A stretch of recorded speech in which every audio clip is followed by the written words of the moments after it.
Today's message from Reverend Christian Sorensen was recorded July 10th, 2016.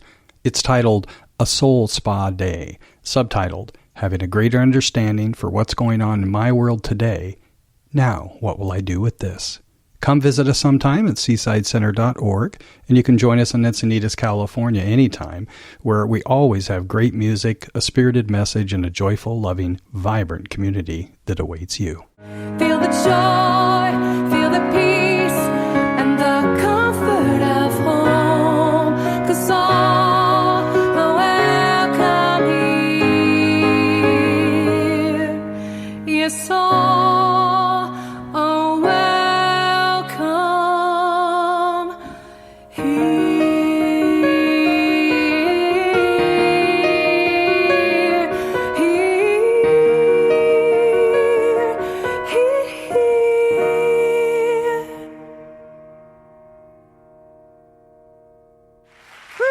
Sing a song. Now, that's kind of music I want at my soul retreats. Anyway, hey, this morning's message is a soul spa day. And, it's really interesting for me because as I took a look at my book, the whole month is about rest and relaxation. The month is dedicated to R&R. And last week's message was kind of like that. And this week's just was not necessarily the place I felt like going with what was going on, within our country, our nation. And yet, it just reminds me how important it is to give your soul that spa kind of experience so you can relax enough to get outside of the pain or the questioning, so you can relax enough to begin to see in a new kind of way, to bring a new kind of perspective to situations that are being put before us in particularly crafted kind of ways that are impactful within our life. And so what gets put before you is very important, but what you do with it is also very important. And I just recently read about a country, Bhutan. You heard about Bhutan, this little country on the east end of the Himalayas. It's border of China and the border of India, and it's a very peaceful, loving, kind of a Buddhist community. But one of the things, they have an index. We have all these different index or surveys where we measure, the gross national product or what's going on here. We take all these surveys. They have the GNH, which their index is the Gross National Happiness Index. And they consistently are surveying not only the urban cities, but also out in the remote distances. And so the GNH, the Gross National Happiness Index, is based on 4 pillars. And I don't know if I can remember them, but I'll give it a shot. But one of them is fair governance and fair government, which is about serving the people. The second is the social economic development for the country. And once again, all people. It is cultural preservation, as well as the fourth one being environmental conservation. And what they feel, and it was the king put this into motion in the 70s, and they now have democratic elections that elect prime ministers. And the recent prime minister said that they believe for happiness, all people need to be happy. That if there are people that are not happy, then, we need to serve in a greater way. That is a guiding consciousness of a country, which is, I found very profound, worthy to share with you. Because what's going on right now within our nation is not necessarily bringing up a high level of the Gross National Happiness Index for us, at least I feel. But what I want us also to get is that we're not a philosophy where it's just about putting a Band-Aid on it and say, okay, everything's going to be okay, everything's fine. We're not a philosophy that just covers up the symptoms and says, okay, it's taken care of. What we do is we go to the level of cause. What I believe is that what's going on, we need to take a look at not only outside, but within inside myself. What is stirred within my heart and my soul? What is stirring in my spirit that I need to take a look at? What is it here that is for me to learn? Because, there's something that's going on. And what can I do with this? There's this fairy tale, and I don't know if you remember it. It was Rumpelstiltskin, where this maiden was locked in a room, given a big bundle of straw, and told to spin the straw into gold. Remember that story? Wow, that's a greater response than most things I ask you.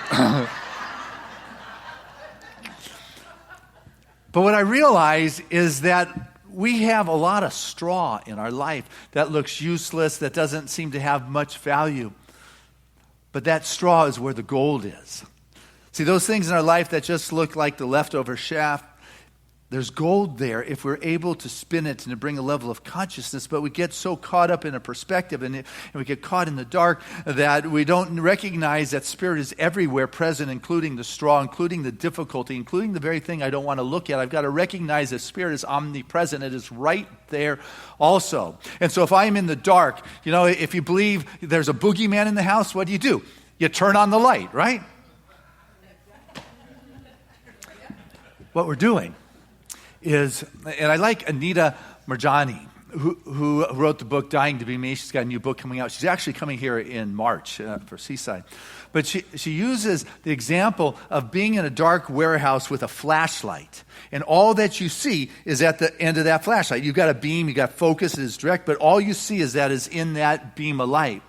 And when you leave your body, she says, it's like hitting the light to the warehouse and seeing everything that is there. And what happens is we go through life just seeing what's in the beam of light, not experiencing and not seeing what's on the just on the other side of my periphery. And so I say it's not there, or it's not true, or it's not real, or whatever it is. But the truth is there is so much more than I am able to see in this beam of light that I am looking with my myopic vision, that simultaneously is present. Just because I'm not experiencing doesn't mean it's so. And so as we begin to flip this switch, I begin to recognize that there is more there. And this is why the spa day for the soul is so important, is so that I can relax the grip on my beam and my perspective and say, okay, Spirit, I'm ready to have an expanded perspective here. I am willing to have a greater awareness and recognize that there are other possibilities in this moment. And so the religions of the world talk about a God, infinite. I mean, ours may not be anthropomorphic or judgmental or out there, but it is omnipresent, it is everywhere. But what really differentiates us from the other spiritual philosophies is that we take this concept that God is everything. It seems logical, it must be me too. I'm not all of that, but all that I am has got to be of that because it's infinite. And so what differentiates us is that God is my consciousness. God can be my field of awareness. God can be right where I am. So knowing that right there in the darkness or right there with the straw, the presence of God is just available and may just be outside my beam or my flashlight or what have you. And what I want to do is to be able to relax enough to recognize that Spirit is here, because there's chaff, there's straw, there's hay in our world. This month, we've got 2 national political conventions coming up that I have never seen, at least in my political experience, as much disharmony, disunity, and discontent with the candidates that are being offered up. The rallies have been punctuated with fistfights. There is something going on like I haven't seen around this kind of experience before. Our country has been at war for 14 straight years with no end in sight. We are exhausted.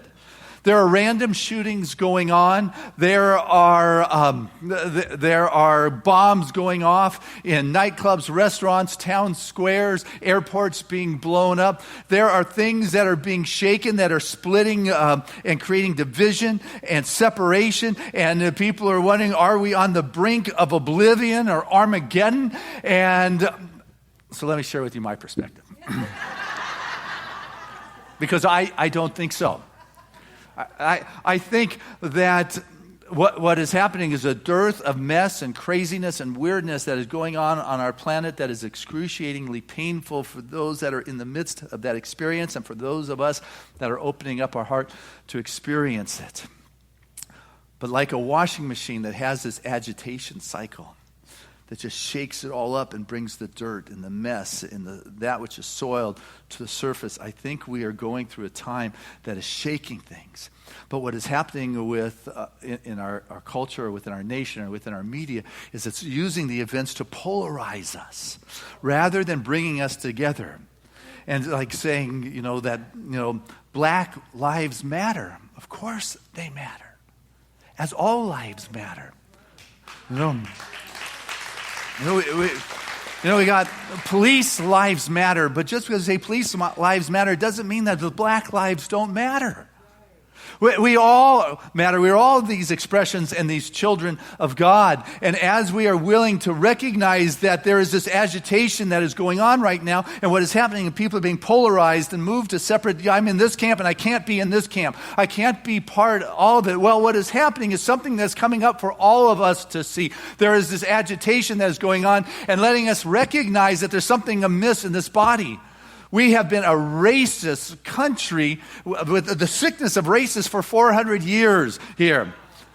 But what is different now is technology is allowing us to see what's going on within the body. If you got a sickness in your body, don't you want to see what's going on here? We've got a technology that says there's a sickness in the body of America called racism, and that it's not okay. And it's being agitated and shaken and brought to the surface right now, and not to divide us against them, but to recognize that this is no longer an acceptable expression of the expression of God, that we're all brothers and sisters in one nation and one globe and one planet. And what I need to happen is to have a greater understanding here of what is going on.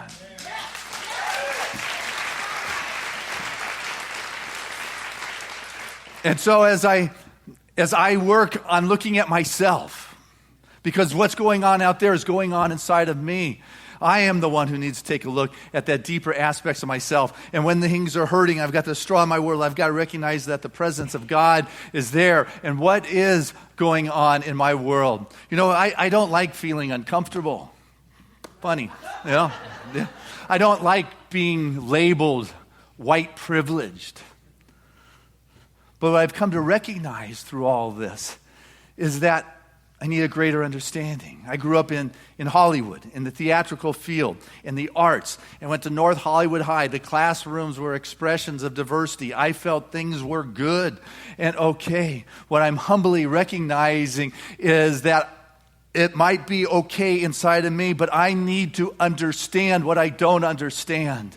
And that I have got to drop my concepts of how I think it is and open my heart, open my ears, and realize that there's more beyond what I am seeing right here, that there's something on the other side of this beam that is simultaneously going on. And so as I stand with my brothers and sisters of the LGBTQ group, as I stand with people differently abled, my brothers, my sisters, my son, as I stand with those of different religious faith and persuasion and philosophical understanding, I begin to understand in a deeper way and recognize the differences of ethnicity and socioeconomic status, that there is so much more to understand than what it is I know, and that I do not need to be defensive. I do not need to take a position. What I need to do is give my soul a little spa moment and relax enough so I can be open enough to hear someone else's truths and let them recognize that I'm here, I love you, and I want to be able to stand as an ally in conversation, and not only a conversation with me, but to present a place, Seaside, for the conversations that are real within our society and our nation to take place right here, so we can expand our understanding together, so that we can stand together, not separate in this category and this category, but you know what? We're in this world together, working on doing God's work, good work, expanding a new culture. And we have been praying, and I got to tell you, I love to have instantaneous prayer. When someone comes to see me, I like to pray and know before they leave, they get a call and hear that it's all good. And it happens. But I've also recognized what often happens is that there's a part between announcing the words of truth to the world and it demonstrating. And that part often looks like everything coming up that it isn't. Everything coming up to be cleansed, to be washed, to be agitated, so that which we have spoken as the truth of the situation can manifest, because this is in the way. And if there is a sickness in the body, it needs to come up. And if that sickness has been lurking there for 400 years, and I just now found out, I woke up and it's time to do something now in our life.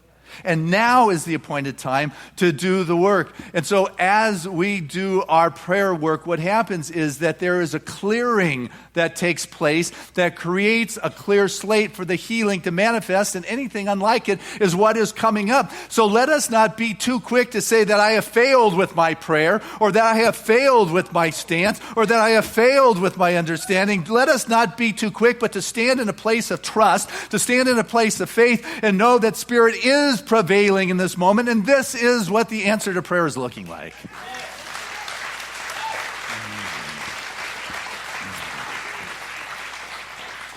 Ernest Holmes, he's the founder of religious science. He wrote a book called The Science of Mind. And he wrote in his book that to desert the truth in the hour of need is to prove that we do not know the truth.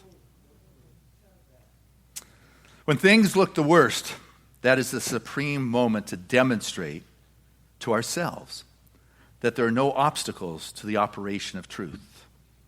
When things look the worst, it's the best time to work, the most satisfying time. For the people who can throw themselves with complete abandonment into the limitless sea of receptivity, having cut loose all the apparent moorings, is the one who will always receive the greatest reward.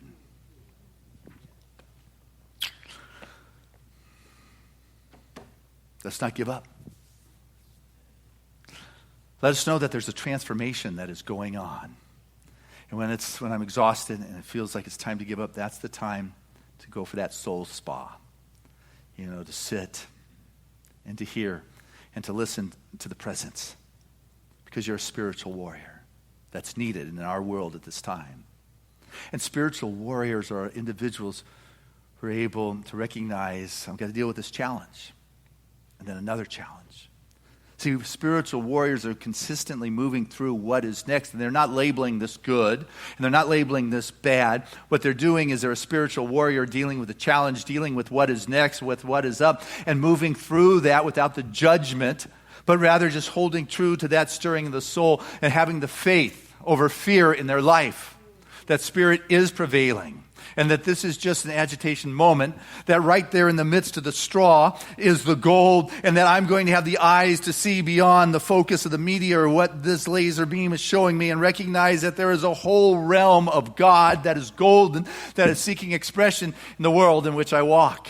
And when I begin to be that spiritual warrior that joins in the omnipresent expression in life, I love as Jean Houston, she talks about moving beyond the outdated mode, moving beyond the old story. It's time to cast a new story that is relevant for our day. And when we do, we get to join in the magic with a Merlin. We get to go on the journey of Odysseus. We get to go on the quest with Percival looking for the Holy Grail. We get to find the strength of a Wonder Woman. We get to join the Starship Enterprise and seek through the universe galaxies that are brand new for us. But not only do we deal with this high side, but we also get to recognize that in this quest and in this search, our dark side comes up, our shadow side comes up. And if it doesn't come up inside of us, it will come up in the world in which you're looking at. And it's imperative that you are willing to look at the shadow of your being and recognize that you might not be all nice lovey-dovey. That there's a dark side to your spiritual warrior that is valuable to look at. And she says that is your martyr, from the Lord of the Rings, or Darth Vader, or the wicked stepmother, or Voldemort from Harry Potter. There's just much as that, but we've got to be willing to say, I'm going to look at it. Because what I've come to recognize is that, I'm going to be living with myself for a long time, so I might as well like the person I'm with. Hello. I might as well, honor that something that is inside of me. And when I get all spun up in my stories and my flashlight in the warehouse, that's when that spa day for my soul is necessary. That's when I need to take a break and remember, that omnipresence of God, this is what differentiates this philosophy from others, that my consciousness is that consciousness of God. And so as I am stirring, what am I going to do with this stir? There's a wonderful young guy, activist, poet, Drew Dillinger, and his poem, he's had many poems, but one of his poems just was viral a few years ago. It's called The Hieroglyphic Stairway. You may remember having seen that, but it goes, "It is 3:23 in the morning, and I'm awake, because my grandchildren won't let me sleep. My great-great-grandchildren are asking me in my dream, 'What did you do while the planet was plundered? What did you do while the world was unraveling? What did you do once you knew?'"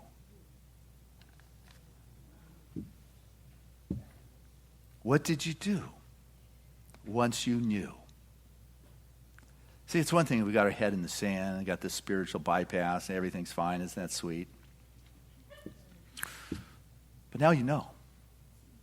What did you do once you knew? A wonderful story of Trevlin Rabindal, East LA guy, known now for building motorcycles, hot rods, lowrider cars, being on counterculture or crafting culture TV show. His bikes have won all sorts of awards across the country. But he grew up in East LA and was involved with gangs and drugs, alcohol, thrown in the state pen, spent time. He was in solitary confinement, 24-hour lockdown, when he said he realized that he even at that point had it better than many. And what am I going to do in my life now that I know? And so he found the poetry of Zen. He became Buddhist. He got attached, in a sense, with the teachings of His Holiness the Dalai Lama. Said his religion is now kindness. And when he got out, he decided he was working with yoga and meditation, boxing, and he decided he was going to do something for the community. In East LA, he set up a 3,000 square foot warehouse to be a studio for the teens. He figured he'd work with the young ones because it's easier to help them transform before they got older.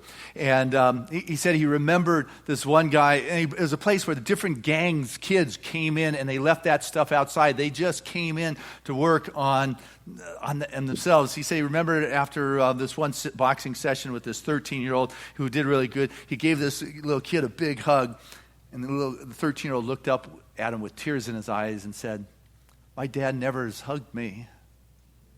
He said, wow. I knew that I could make a difference. But about that time, the City Council of L.A. said he was on the wrong side of the L.A. River. You know, he was a few blocks amiss. He had to go to the other side.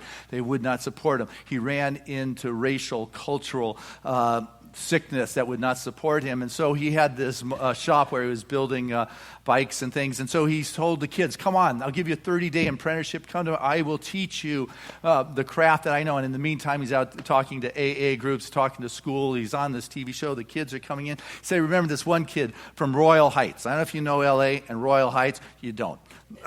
It's as rough as it gets. And he said there's this one kid he felt very proud of. He taught him how to weld, how to build motors. He taught him how to ride a motorcycle. He taught him how to drive. And he went on to become the manager of a foreman of a union, ironworks steel union. But he said what stuck with him was the day they were in the shop working. They looked up at the TV, and there was a high-speed chase going through L.A., kind of a daily occurrence there. And the kid looked at that in the car. He said, "Those are my homeboys. If I wasn't here with you, I would be in the car with those bank robbers." And Trevlin his commitment was deep. What did you do once you knew? You know, there was Wesley Autry. He was standing at Subway, Manhattan. He's a 50-year-old guy. And he watched this young guy next to him go into an epileptic seizure. He fell onto the rails. Here's an oncoming subway. Everybody stood there watching in horror. And Wesley dove into the center rails of the track. He held that kid down, laid as flat as he could as the train went over the two of them. Everybody sat there in horror watching. And as the subway passed, he stood up. He had smudge on the top of his hat from the grease of the undercarriage, but he saved the young guy who had an epileptic attack. And on an NPR radio show that I was interviewing him afterwards, he said, "What were you thinking? What was up?" And Wesley said, "Years ago, I was held up by a thug who put a gun to my head and pulled the trigger, and it misfired. It didn't work. And at that point forward, I knew that I was spared for something more." What did you do once you knew? How did you move to a greater understanding? As we're being pointed to take this side, that side, understand this and not that, wouldn't it be wonderful if we were using the media to unite this world? Do you remember where you were, or most of you anyway, when we had the moon landing? We all sat around as a nation and watched that moment when we landed on the moon. Do you recognize something as magnificent took place this week, this astronomical, this cosmic, that 5 years ago we sent a space probe the size of a basketball court out to Jupiter. The spacecraft is called Juno. It has been traveling for 5 years, 534 million miles at 125 miles an hour, and that if it doesn't hit a particular area, it's going to go right into the suction, the gravitational pull of Jupiter, and it will burn up with the radiation, or if it misses, it will fly off into who knows where. And that 5 years ago, we had a vision, and we sent this out, and that this week, this amazing event that could unite our globe, this space probe went to exactly where it was supposed to go, within 1 centimeter, within 1 second of its expected time. But it's a 48-minute delay, and it needed to shut off its engines and do the other engines. And NASA had to sit there biting its nails, waiting, because it was going to send back a signal. Did it work? And it found out 13 minutes after the engines went on, it did the right thing and turned them off. It's an exciting moment. Our universe supposedly started 4 billion years ago, this solar nebula that was just a bunch of dust and has come together as a sun, and its first child, Jupiter, which is considered a dwarf star by most galaxy standards, that has its own heat and its own radiation, and it gets most of it from itself and not the sun, and that we, for the first time, have probed below the gases and we're about to discover, is it hard in there? Is it gaseous in there? What is it that, here are the possible answers. This is an amazing global event. And what are we focused on? That's right. This is a planet that is uniting. We are birthing as one family. Our brothers and our sisters are in family around this globe. It is time for us to see these events that unite us, not divide us.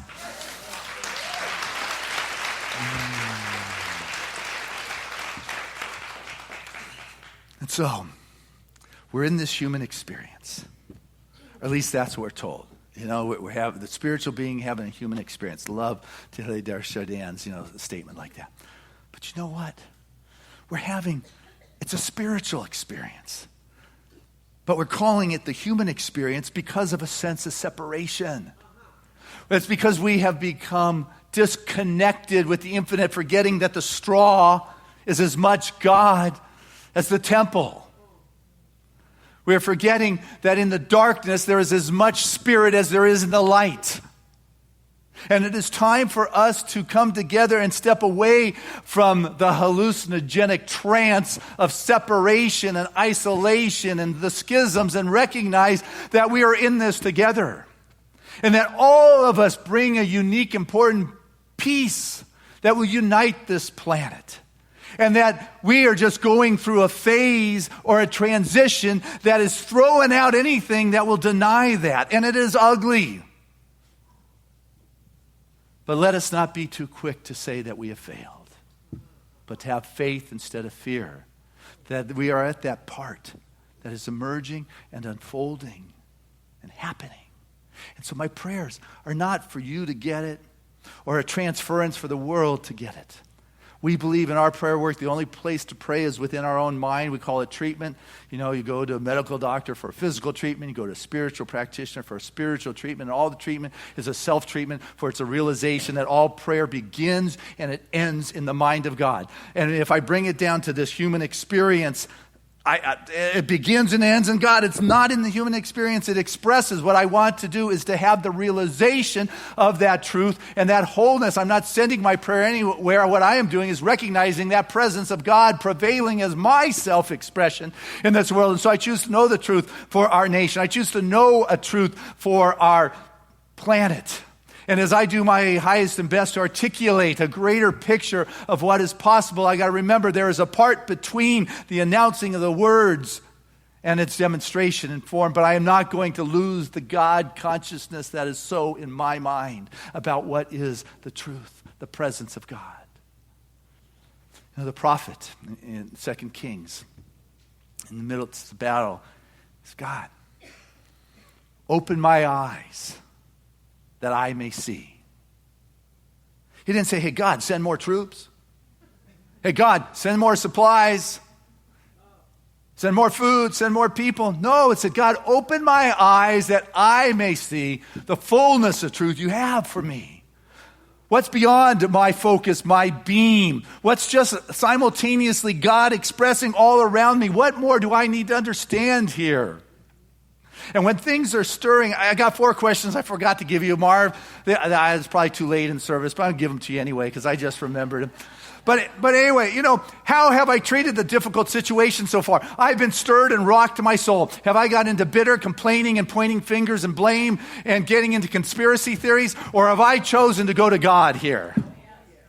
Next question you can ask yourself, when something comes up, remember if it's outside, it's for your inside, it's for yourself. How have I suffered my own remorse in reaction to this situation? I feel bad that I have jumped on the bandwagon to kick whoever it is I kicked. And say, how could you act like that? What were you thinking? And then that's inside me. Another question, what does this issue ask me to let go of? Well, I told you, I had to let go. Be humbled enough to say, you know what, I need to understand more here. You know, I'm willing to stand vulnerable and uncomfortable because I thought I had it and I don't. Please help me.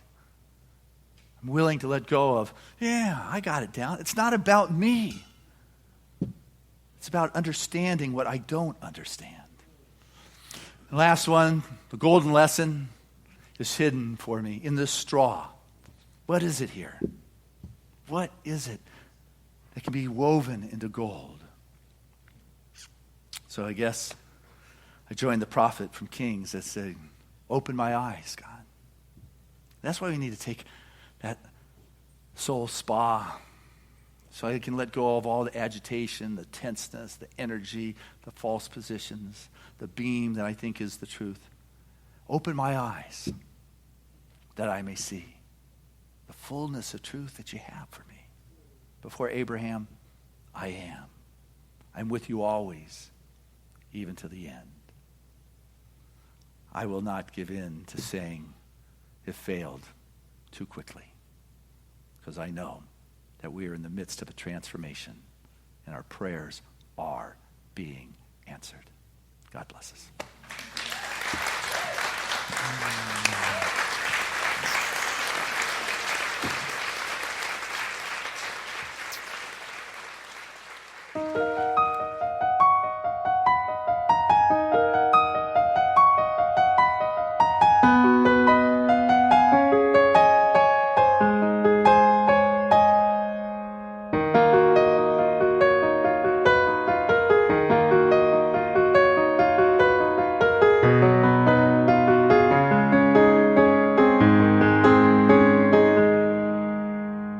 Such a long way home from where you have been. And what will it take to bring you back again? And all your searching's brought you to this place. You cry for mercy and you long for grace. Feel the love, feel the light. Won't you come in from the cold? 'Cause all are welcome here. Feel the joy, feel the peace, and the comfort of home. 'Cause all are welcome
You cry for mercy and you long for grace.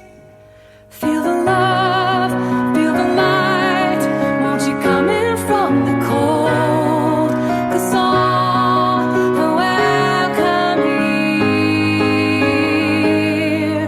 Feel the joy, feel the peace, and the comfort of home. 'Cause all are welcome here. Yes, all are welcome here.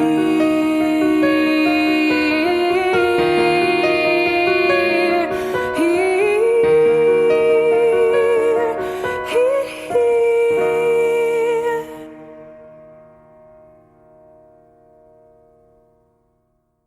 All Are Welcome Here, from the album Path of Light, was co-written by Peggy Lebo and Reverend Christian Sorensen. It's available at www.peggylebo.com.